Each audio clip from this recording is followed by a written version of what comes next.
clarify, the antioxidants fit more in relationship with plants versus animals? 'Cause plants require both oxygen and carbon dioxide. Right, right. Plants, oxygen is much more toxic. But I mean, there's no difference between plant cellular respiration Right. and animal cellular respiration. Yeah, but what protects the vitamin? Let's talk about the whole plant. Okay. The vitamin in the plant. Remember that when they first studied vitamins, wheat germ oil and vitamin E were the same thing. Okay. So the vitamins reside in the plant, and what protects them from getting oxidized is the antioxidant. Okay. And when it gets oxidized, you still need oxidative reduction. Is really a movement of hydrogen, not oxygen. Right. Your oxygen receptor. Yeah. So it's not the plant needs the antioxidant, it's the vitamin in the plant. Otherwise it would get contaminated. You're saying a healthy lifestyle. The healthy lifestyle is basically growing your own vegetables. That's the perfect thing, organic, and also to learn about your blood type and experiment with it. And blood type. Yeah. Now, what is all, it is nutrient, what you talk about, what you take in. What is with, where does exercise come in? Or that's completely different subject. No, exercise is very much because it reduces, it helps recalibrate your adrenal system, your neuroendocrine system, and circulation, I mean, everything. The more exercise you do, the healthier you are and the more healthy you live. Well, yeah. Especially movement. And then the next one is to lifestyle, to have, when we talk about healthy aging, and this wasn't this lecture is on it, there's 6 components to healthy aging. Thanks. Are you going to have another lecture on Yeah, healthy I'm gonna have aging? another one of that, but the 6 ones I'll give it to you real quick is our challenge. That means every day, we're talking about 7 days a week, is to feel challenged, otherwise your brain deteriorates. And some of us are a little more challenged than we need, but we're still here. So you gotta feel challenged. You can't live a routine.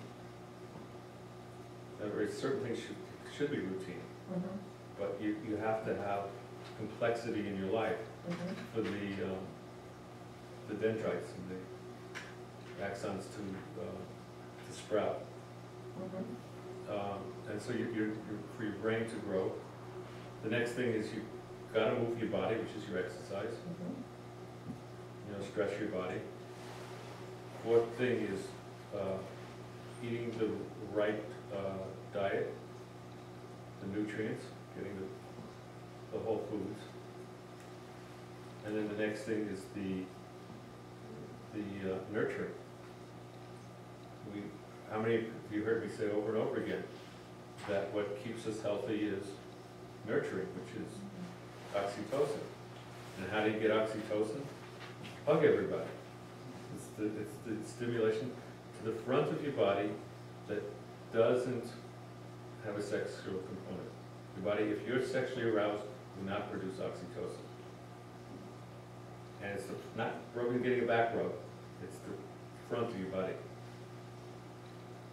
And the 6th thing is having a sense, not only a sense, living a communal life, that you're part of where you live, and you're contributing, and you're feeling that others contributing, and you're concerned, and your life has meaning. And your brain you could be 110 and your brain will still grow with all 6 of those things. That is so interesting because in business world it is so not acceptable to touch somebody. Right. I'm a toucher. Yogi. Well, I'm not a toucher, but yogi toucher. And that's a nice thing when you get older. But look at the societies that are huggers. And Look at the societies that people hug each other. you have to like the handshake and Italian. Yeah. yeah, it's Slavic. some people you cannot even put a hand on the shoulder. No. Give distance. Because I remember when I was in New York for a Much few more years, here than in And- Northwich. I had moved to California and I went back for a visit, No, we did. and I gave somebody a hug and they looked at me like I was dangerous. Oh, And California, everybody was hugging each other. And Armenia in is very Israel, good at when I was hugging. living there or in Europe, Georgia is everybody was very hugging good at themselves. hugging. Oh, yes. And everywhere I lived, people were hugging themselves. It was only in America that I noticed people weren't hugging themselves. Yeah, it really feels good to have. Not me though. I mean, I'm Your good body's at to releasing hug oxytocin. everybody into. oh, yeah, it does feel good, a handshake or a hand, the energy. It's the front of the body. Oh, yeah, sure. That's where the oxytocin comes from. Mhm. And that gives you a sense of belonging. It also gives you a sense of timelessness. Mhm. You get hugged, you're not so stressed out about the clock running. Mhm. I've never bored. You can't get enough hugs. Mm. And why do you think people go get massage and stuff in their life? Then, yes. They're getting touched. But the interesting thing is, from an evolutionary standpoint, it came about, it's non-sexual. So I can tell you my made-up story is, I think it was the mammalian mother who, when everything was eating everything, and she wanted to protect our children, to bond with her children, she would, because oxytocin is produced in lactation and birthing process. So it's also produced from the nurturing.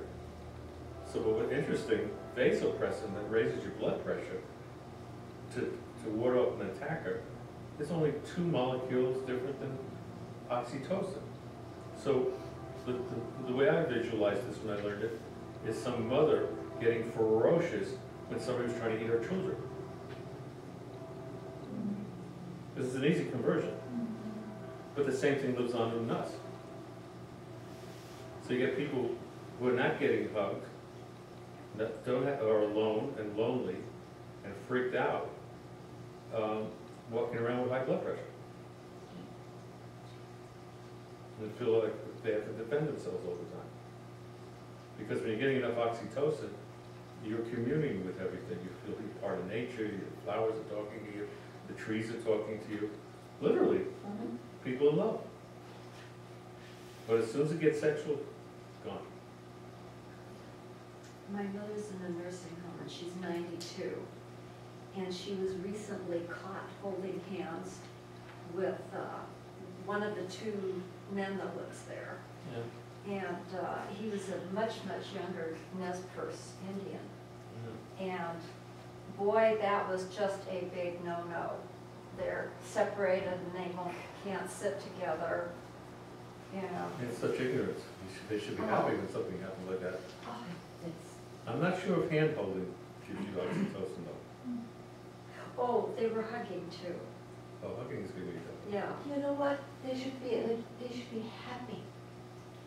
To give us all the people a few moments of happiness. Well, they're not. Or not. I would. Oops.